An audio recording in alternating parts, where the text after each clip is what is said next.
Muy bien, seguimos en Stock Disponible, escenario del poder, reflexionando desde todas las miradas sobre lo que estamos construyendo también como sociedad y el rock, la cultura en general, pero el rock en particular, ese gran movimiento político que nació en posguerra y que cambió la mentalidad de Occidente completo, también siempre ha estado presente en nuestro escenario de conversación y de reflexión. Y hoy traigo un libro que se llama Mostras del Rock, ¿no? De Barbie Recanati. Este es Power Paola, ¿no? Este libro que estamos viendo ahí, que habla de la presencia, pero también de la lucha que han tenido las mujeres para imponerse en un mundo tan machista, patriarcal, como ha sido históricamente también la escena del rock. Y para hablar de esto, tenemos precisamente a Barbie Recanati. ¿Cómo estás, Barbie? Bienvenida a Chile. Muchas gracias. Tú eres cantante también, para presentarte, ¿no? Argentina, pero ahora te dedicas también a la producción musical. Y también estás sacando este libro, Barbie, Sí, ¿no? de hecho vine esta semana a Santiago a presentar el libro, a dar un taller sobre el libro y tengo concierto el jueves y el sábado con mi banda. Perfecto. Así que ¿Sí? ¿Dónde es el concierto? el jueves en Quilpué, en Trotamundos, ¿Ya? con Simón Campuzano y Mi Amigo Invencible, que es... no, Mi Amigo Invencible no, perdón, con El Príncipe Idiota, que es el proyecto ¿Ya? paralelo de Mi Amigo Invencible, de Argentina, y el sábado en Rojas Magallanes, en la Perfecto. Florida, acá en Santiago. Aquí en Santiago. Ahí de fondo estamos escuchando Sí, música de tu banda, ¿verdad? sí. Oye, ilustraciones de Power Paola también, ¿ah? Tus textos con ilustraciones Paola de Power Paola, sí, Paola. la ilustradora de Colombia, que es increíble, es una de las mejores que hay. ¿Cómo nace la idea de rescatar la presencia femenina en el rock, Barbie? ¿No? Tú, aquí como lo pones en el libro, dices, mi nombre es Barbie y soy cantante. Hace algunos años me propusieron hacer un podcast sobre las mujeres en el rock. Mi idea original era hablar sobre mi ADN musical, ¿no? Patti Smith, Debbie Harry, Susan, Kathleen Andrán, en fin. Y llegas a este proyecto. ¿Cómo? Bueno, me propusieron hacer un podcast desde Futurock, que es una plataforma, un medio de comunicación en Argentina bastante grande y linkeado con el feminismo. Y cuando lo empecé a hacer, iba a ser sobre artistas que a mí me influenciaron, que son bastante conocidas, o son por lo menos, si te gusta el rock, como pilares fundamentales, como Patti Smith, Debbie Harry, Siouxsie. Ya. Y cuando me metí, encontré una historia que no conocía, que era la grabación del primer blues. Y me encontré con Mamie Smith, que es una mujer que es la primera en entrar a un estudio y grabar un blues, y es la primera persona afrodescendiente en grabar en un estudio y cantar. Y encuentro cómo esa historia Ahí está Mamie Smith para... cambia la historia de la música para siempre, Sí. y es un poco como la iniciación de después lo que sería el rock. Y yo tenía muy, muy en claro que el primer bluesero era Robert Johnson. Y Robert Johnson había aparecido como 8 años después de Mamie Smith. Y ahí yo dije, ¿qué pasó acá? ¿Por qué si yo Claro. soy tan melómana y sé tanto de música, no sabía esta historia? Entonces decidí que el podcast iba a ser sobre las historias que yo no conocía, no sobre las que conocía. Ya. Y ahí empezaron a aparecer, después el podcast dura 7 capítulos, es un podcast que le fue muy bien cuando salió en su momento. ¿Cómo se llama el podcast? Para Mostras del buscarlo. Rock, igual. Mostras del Rock también, ya. Y ahí empecé a curiosear mucho, mi curiosidad ahí empezó a explotar. Gasté mucho tiempo en empezar a encontrar más de esas historias. ¿Y cuál fue lo que más te llamó la atención de esos descubrimientos que ibas haciendo, Barbie? Lo que más me llamó la atención es que el rock and roll, el gen del rock and roll, la iniciación de Elvis Presley en la música y su explosión. Esta canción es de una mujer, por ejemplo. Esta canción se popularizó por Big Mama Thornton. Entonces entendí que todo lo que estaba pasando, de hecho Elvis se hace muy famoso en Estados Unidos haciendo esta canción en el programa de Ed Sullivan, y todo lo que hace en ese programa fue sacado de Big Mama Thornton. Sí. Y me di cuenta que tanto eso como Memphis Minnie o Sister Rosetta Tharpe, como todas las cosas que después se popularizaron en el rock and roll, eran de mujeres. Y tremenda guitarrista, además de cantante. Claro, pero es que todo, covers de Led Zeppelin, los yates de Jimmy Page, todo lo que yo había conocido como el inicio del rock and roll, Little Richard iniciándose en la música, todo era por 5 o 6 mujeres que yo desconocía. Claro. Y- Y eso era porque y eso- en la iglesia las grandes figuras, cantantes y todo, eran mujeres. Bueno, en el caso de Rosetta Tharpe, que venía del gospel, sí. Claro, por supuesto. Pero bueno, nada, en esa iniciación empecé a darme cuenta que a partir de ahí todo se desmorona y la mujer pasa a ocupar un lugar muy, muy, muy, muy de sexta en lo que es la escena del rock. Son muy pocas las que son recordadas. ¿Por qué? ¿Por qué? ¿Porque hay un machismo detrás? O sea, ¿por qué se imponen ciertos prototipos para impulsar esta industria que se llamaba rock and roll? Sí, hay como toda una decisión. Por empezar, todo lo que sucede antes de esta popularización de Elvis Presley o de la imagen de rock como se empieza a consumir, en realidad era una forma de expresión de los guetos y de los vodevil itinerantes y de cosas que sucedían muy por debajo de lo que iba a ser un mercado. Todavía no existía un mercado tampoco de la música. Había una escena musical, pero no un mercado de consumismo. Y recién se transforma en un mercado de consumismo cuando es una persona, no solamente un varón, cuando también es un varón blanco, el que está ahí como objeto de consumo. Claro.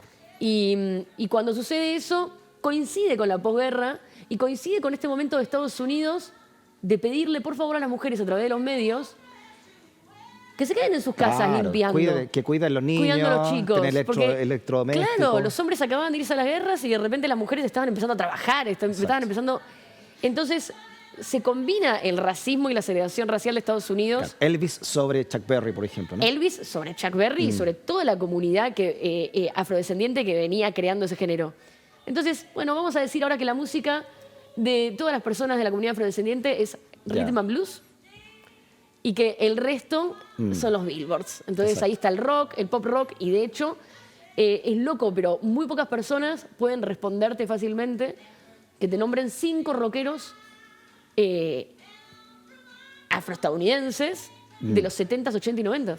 Sí. Son muy pocos. Por lo general te pueden nombrar uno que en realidad de los 50, 60 y creció. Claro, porque quedaron eclipsados por la industria con estos blancos Y que porque fueron. el rock ya no era algo... Y pasó con las mujeres también. Sí. Oye, ahí estamos viendo una ilustración de tu libro, de Mamie Smith.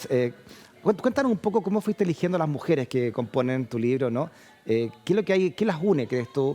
No sé, Aretha Franklin con Mamie Smith, con otras, con Joan Baez, en fin, Carole King, todas las que van apareciendo acá. Creo que lo que las une es que todas tienen una historia que si la corres, la música como la conoces no sería igual. Creo que todas tienen como una historia para contar más allá de su popularidad. En el caso de Aretha un poco pasa eso. El libro se enfoca más en que Aretha había sido madre de 3 hijos antes de los 18. Y que eso yo me enteré muy de grande. Era una parte de Aretha que no se contaba en su vida, porque entender que Aretha había tenido que renunciar a la maternidad de esas 3 personas para poder dedicarse a la música, siempre fue como un blanco fácil de decir, Aretha, Joni Mitchell, si ellas pueden, cualquiera puede. Pero nadie habla de lo que tuvieron que hacer ellas para poder. Claro. Y ahí un poco empezás a entender el final de la historia. Claro, ahí empezás a entender todo mal prejuicio social que tuvieron que vencer, ¿no? Sí, y los sacrificios que tuvieron que hacer. Sí, sí. ¿No? Y entonces ahí entendés que en realidad cuando una mujer se quería dedicar a la música se encontraba con un millón de obstáculos que tal vez ellas decidieron superar o dejar atrás. Claro. Pero que la mayoría de los varones no tenían ninguno de esos obstáculos. Exacto, exacto. Entonces es una forma también de explicar el porqué, porque ahora estamos en un mundo musical. Hay un homenaje entonces muy, muy grande en este libro. Sí, y también una reflexión porque hoy hay mucha más representatividad. Pero está bueno entender cómo llegamos hasta acá. Sí. Ahí está Carole King, ¿no? Que escuchamos también de fondo.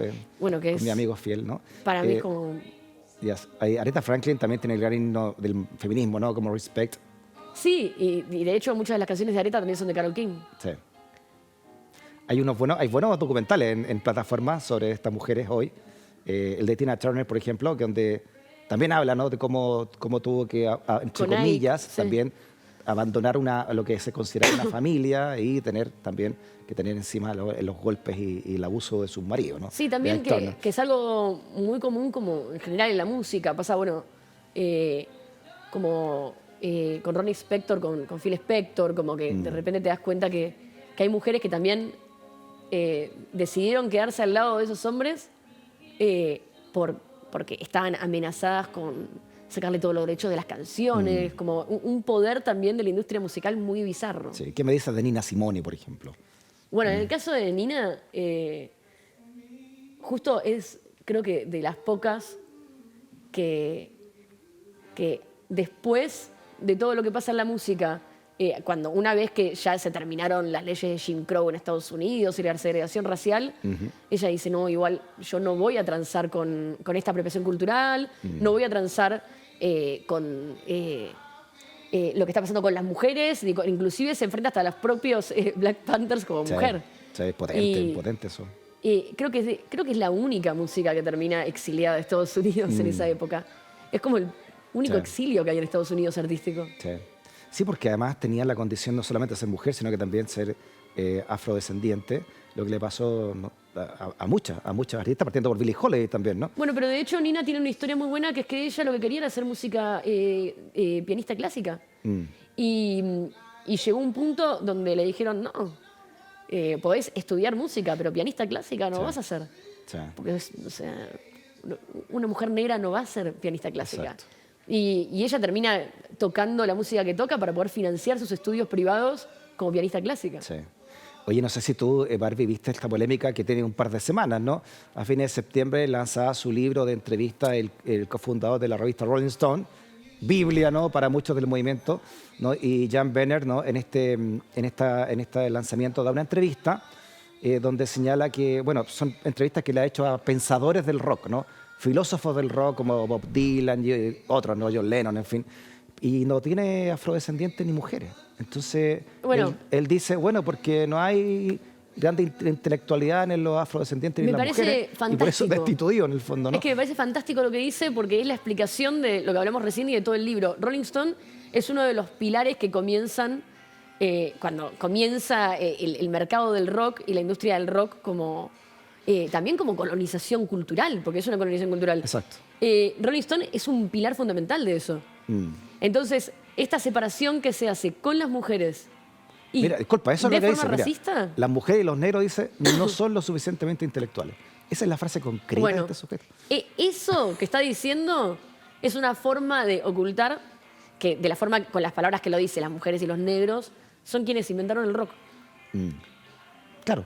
Y exacto. después, de hecho, un poco lo que habla el libro es que todos los quiebres importantes en la música los terminan haciendo mujeres y también diversidades, ¿no? Como en el caso de Wendy Carlos, que es una artista que termina creando algo con los sintetizadores que hasta ese momento el mercado se vuelve tan redituable para la música que todos quieren hacer algo exitoso.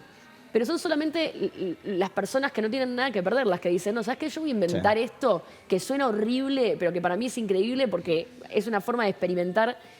Y así aparece la música electrónica y aparece el uso de los sintes en la música popular. Y es una mujer trans la que hace eso. Sí.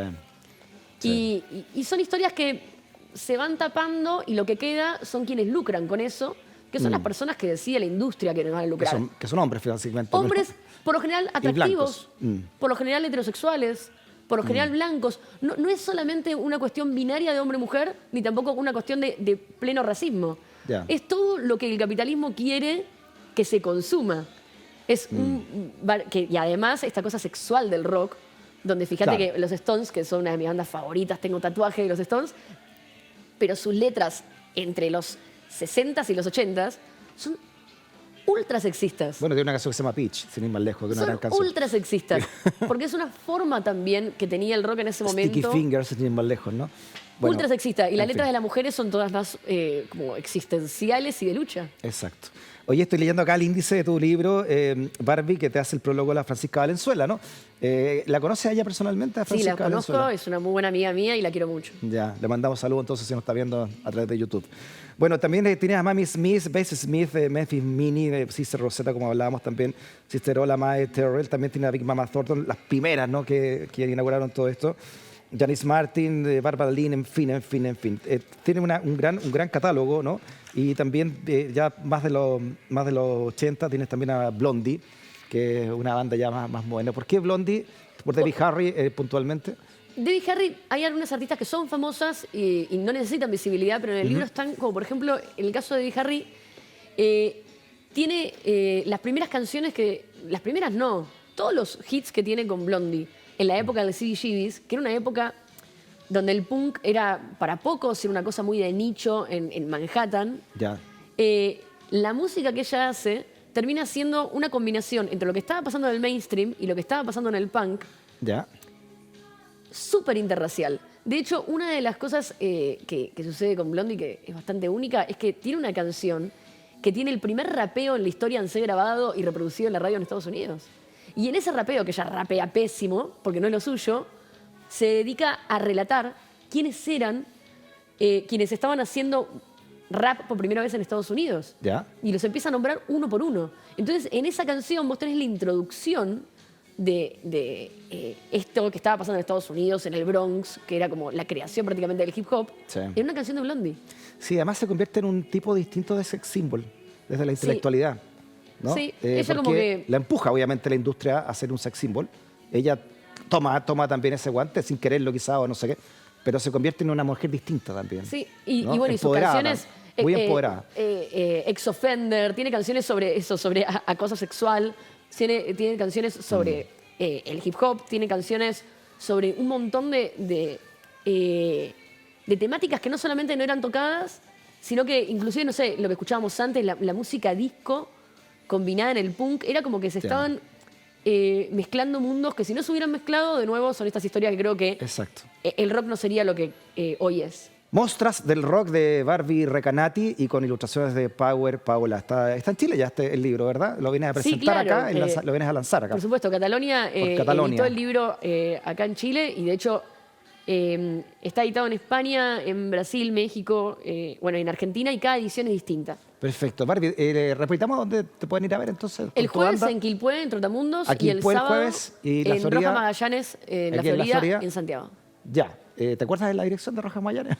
Ahí la buscamos. Ahí la buscan. No me acuerdo la dirección, pero bueno, Pero Centro ahí Cultural googleando. Rojas Magallanes. Googleando se llega. Sí. Gracias, Barbie. ¿Ah? No, por favor, gracias. Que a estés vos. muy bien. Muchas gracias. Gracias también por la sintonía, como ves, temas necesarios que nos hacen reflexionar sobre la sociedad que estamos construyendo. Hasta la próxima. Chao, chao.